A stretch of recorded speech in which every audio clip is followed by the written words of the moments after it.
retrouver les footballeurs sur le terrain. Polémique sur leur salaire astronomique. Les clubs doivent-ils payer la fameuse taxe à 75% sur les hauts revenus?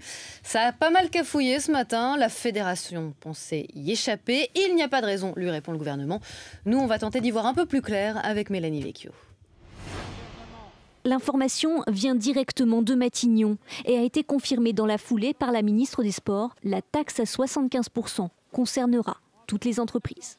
Il s'agit d'une situation exceptionnelle de notre pays en matière d'endettement, une contribution exceptionnelle, qui sera appliquée à l'ensemble des entreprises qui sont capables de rémunérer des salariés plus d'1 million d'euros. Une affirmation qui vient contredire celle du président de la Fédération française de football. Hier, Noël Le Graët a confié avoir parlé à Jean-Marc Ayrault et sur cette question, le Premier ministre lui aurait affirmé le contraire. Mais ce matin, le chef du gouvernement déclare n'avoir eu aucun contact récent avec le patron de la FFF. La bombe est loin d'être désamorcée.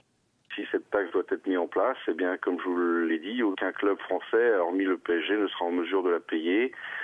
Nos comptes, c'est entre 120 et 150 millions. Le déficit du football français, c'est un peu plus de 100 millions aujourd'hui. Vous voyez ce que ça représenterait en termes de déficit pour le football. Donc c'est l'enterrement de première classe du football français au plus haut niveau. La rumeur de taxation des clubs avait déjà provoqué un tollé dans le milieu du ballon rond. Certains, comme Frédéric Thiriez, le président de la Ligue professionnelle de football, prédisaient une fuite des vedettes de L1 vers l'étranger.